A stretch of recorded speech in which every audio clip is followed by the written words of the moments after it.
Estas 11 empresas modernas ayudaron a los nazis en la Segunda Guerra Mundial, los herederos de la vergüenza. El capitalismo norteamericano y europeo siempre ha tenido como pilar fundamental a las compañías privadas. Ya sean proveedoras de nuevas tecnologías, de información, de automóviles, de ropa e incluso de bebidas comerciales, las compañías privadas se han convertido en parte de la cultura popular gracias a la enorme variedad de productos y servicios que ofrecen. Sin embargo, pese a que las empresas son el motor del crecimiento de la economía mundial, no siempre han tenido mucha ética en su forma de obtener ganancias, ni se han limitado a ejercer sus trabajos de forma neutral.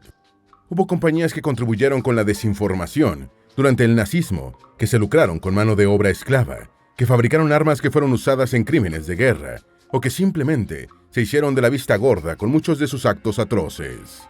Y es por ello que hoy les traemos la oscura historia de 11 empresas muy conocidas que colaboraron con los nazis. Antes de meternos a fondo, no olvides suscribirte a nuestro canal y activar las notificaciones para mantenerte al día con nuestras actualizaciones.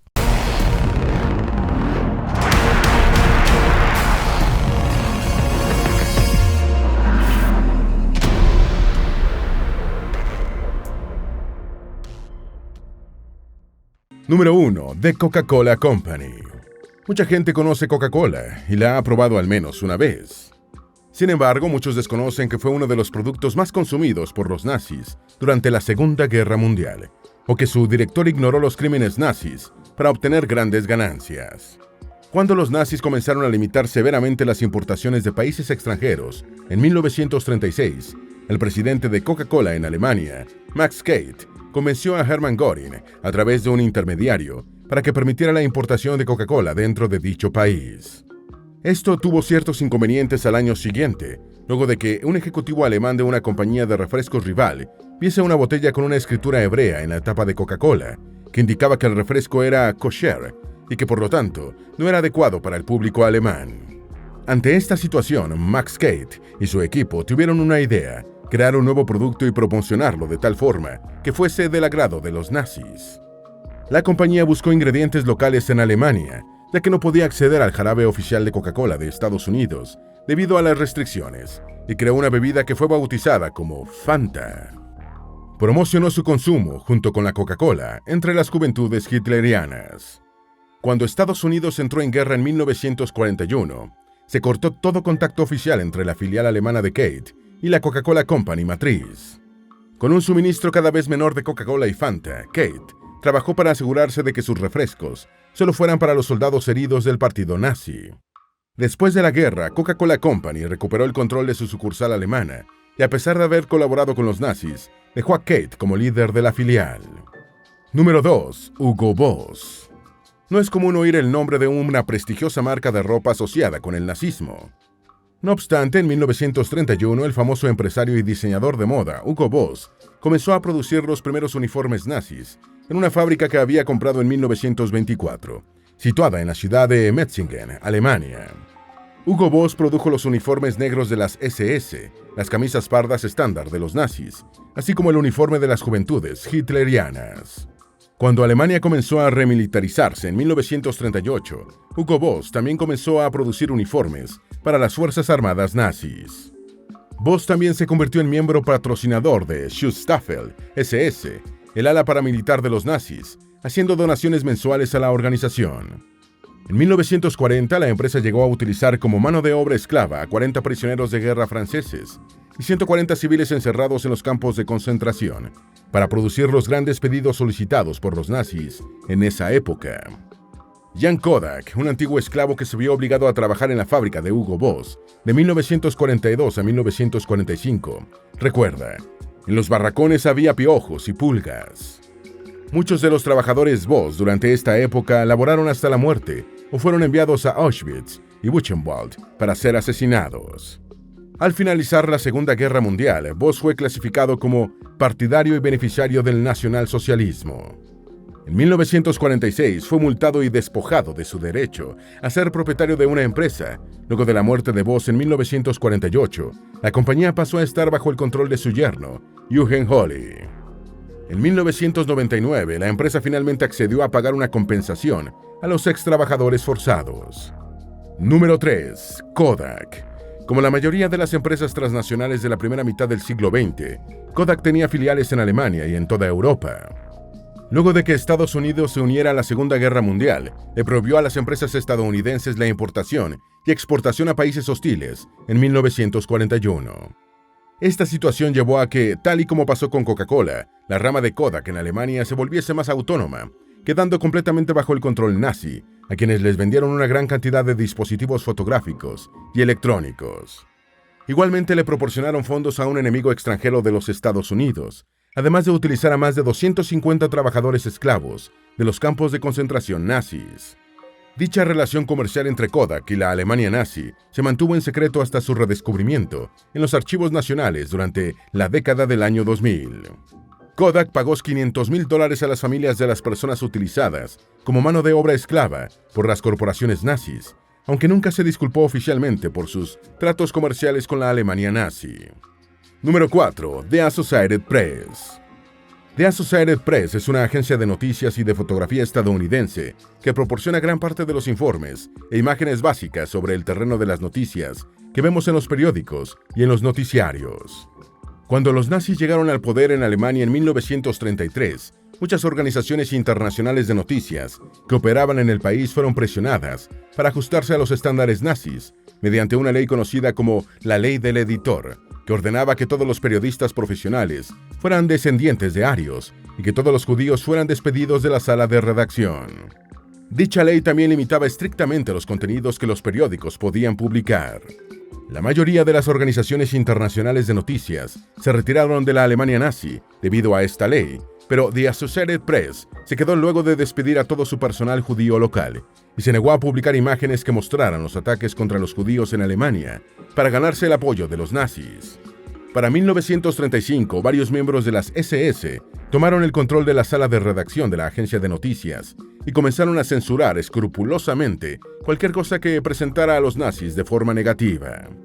En su calidad de servicio de noticias, la compañía vendió fotografías de judíos a los nazis, a sabiendas de que sería utilizada en propaganda antisemita, en libros como Los judíos en los Estados Unidos o The Subhuman. También vendió fotografías de los nazis como líderes heroicos y de los judíos como cobardes infrahumanos. Dicha colaboración con los nazis contribuyó con la propaganda nazi tanto dentro como fuera de Alemania. En 2017, The Associated Press emitió un comunicado en el que afirma que su cooperación estaba justificada, ya que les permitía proporcionar informes desde la Alemania nazi al mundo exterior. No se han disculpado por sus acciones. Número 5. The Dearborn Independent. The Associated Press no fue el único medio de noticias extranjero que colaboró con el nazismo. El diario The Dearborn Independent, creado por el empresario Henry Ford, también fue antisemita y pro-nazi. Algo que puede parecer curioso porque Ford fue uno de los pocos empresarios que contrataba a afroamericanos y que en un principio no discriminaba a los trabajadores o proveedores judíos. No obstante, dicha situación fue cambiando. Ford comenzó a volverse paranoico con relación a los judíos y empezó a dar declaraciones antisemitas en las que expresaba sus delirios de que los judíos planeaban la dominación mundial y que debían ser combatidos en su diario. Dichas declaraciones fueron elogiadas por Hitler en su libro Mein Kampf, e incluso lo llevaron a ser condecorado con la Gran Cruz del Águila Alemana, la medalla más alta que la Alemania nazi podía otorgar a un extranjero en 1938. Igualmente llegó a valerse de su periódico, cuyo tiraje era de 900,000 ejemplares diarios en 1925, no solo para propagar sus ideas antisemitas entre los estadounidenses, sino también entre los trabajadores de su otra compañía, Ford Motor Company. Número 6. Ford Motor Company. Henry Ford no tuvo ningún problema en hacer negocios con la Alemania nazi. Cuando comenzó la Segunda Guerra Mundial en 1939, Ford proveyó de materiales de guerra a la Alemania nazi y se negó a suministrar motores de avión a la RAF británica.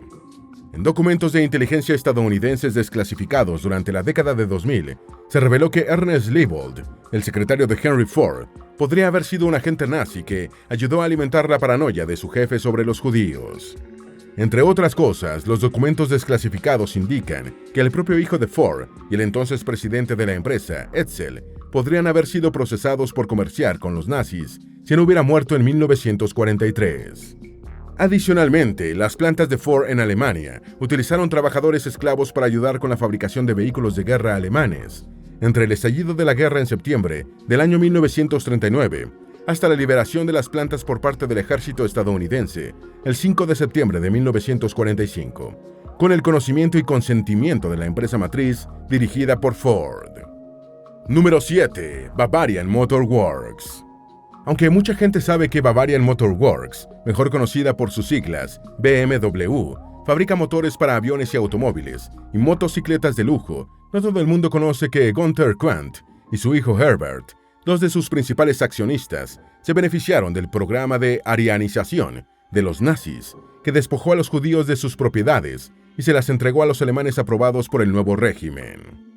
Aprovechando su amistad con Hitler y sus conexiones con los nazis, los Quandt de BMW se hicieron cargo de decenas de negocios que fueron confiscados a judíos.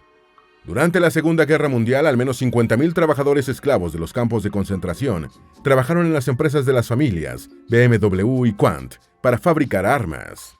Muchos de estos murieron debido a accidentes, negligencia o hambre cuando no eran ejecutados por los nazis. Gracias a estos esfuerzos, Hitler nombró a Gunther Quandt como Wehrmacht Chefführer o líder de la economía de defensa.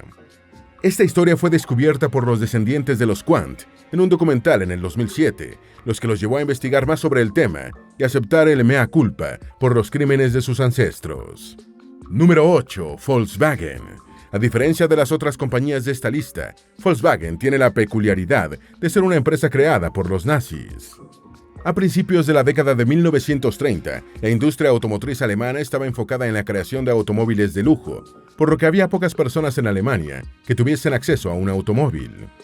Hitler decidió que el gobierno nazi debería desarrollar un Wagen, auto en alemán, para el Volks, que significa pueblo en alemán. Este automóvil del pueblo, o Volkswagen, fue creado por el diseñador alemán Ferdinand Porsche y su compañía Porsche GmbH, siendo el escarabajo su primer modelo. Sin embargo, solo se produjo una pequeña cantidad de estos autos antes de la Segunda Guerra Mundial, que acabó en manos de altos funcionarios nazis. En cambio, Porsche comenzó a construir vehículos militares para ayudar en la expansión nazi, tales como el Volkswagen Kübelwagen, un vehículo militar ligero utilizado por la Wehrmacht o la Waffen-SS. A lo largo de este periodo, Porsche GmbH, quien cambiaría su nombre por el de su producto estrella Volkswagen, llegó a construir un campo de concentración en Arbersdorf, cerca de una de sus fábricas, donde mantuvieron retenidos a unos 15.000 esclavos. Después de la guerra, el oficial Ivan Hearst asumió el control de las fábricas de Volkswagen y reinició la producción del diseño auto del pueblo para abastecer el esfuerzo aliado en la Alemania ocupada. Posteriormente, la compañía pasó a manos de la alemana Heinrich Nordhoff, quien la modernizó. En 1998, Volkswagen estableció un fondo voluntario que beneficiaría a las víctimas del trabajo esclavo durante la Segunda Guerra Mundial. Número 9. International Business Machines, IBM. Antes de convertirse en la compañía de software que conocemos hoy en día, la International Business Machines, IBM, colaboró con la Alemania nazi a través de su subsidiaria, de MOGAB, mediante la creación de tarjetas perforadas y un sistema de clasificación de tarjetas empleadas en un censo poblacional. Dicho censo fue diseñado para identificar judíos, gitanos y otros grupos étnicos considerados indeseables por el régimen, para que pudieran ser seleccionados para su exterminio. Los nazis luego repitieron este mismo proceso en otros territorios que invadieron a medida que avanzaba la guerra. Estas máquinas de tarjetas perforadas y sistemas de clasificación también se utilizaron para coordinar los viajes en los trenes que llevaban personas a campos de concentración. La creación de dicha máquina fue autorizada por el presidente de la empresa, Thomas Watson, en 1933. Incluso cuando Estados Unidos se unió a la Segunda Guerra Mundial, en 1941, los empleados de alto rango de IBM falsificaron datos internos y utilizaron subsidiarias europeas y contrabando para asegurarse de que los nazis recibieran todos los dispositivos de tarjetas perforadas que necesitaban. IBM fue investigada al final de la Segunda Guerra Mundial. No obstante, debido a que los registros estaban incompletos, la empresa salió impune de sus delitos. Hasta el día de hoy, IBM nunca ha admitido su complicidad en el Holocausto. Número 10. Bayer. Aunque mucha gente conoce a la compañía Bayer por ser la creadora de la aspirina, lo cierto es que tiene una de las historias más oscuras dentro del Holocausto. Luego de su creación en el año 1863, la compañía Bayer se mantuvo como una empresa independiente hasta la década de 1930, donde pasó a formar parte de un conglomerado de empresas químicas conocido como IG Farben, responsables de la creación del gas Zyklon B, empleado en los campos de exterminio para asesinar judíos y otras minorías étnicas apresadas por los nazis. Cuando los nazis invadieron Checoslovaquia, IG Farben trabajó en estrecha colaboración con ellos en la captura de fábricas químicas de dicha nación y empleó mano de obra esclava de los campos de concentración de Auschwitz.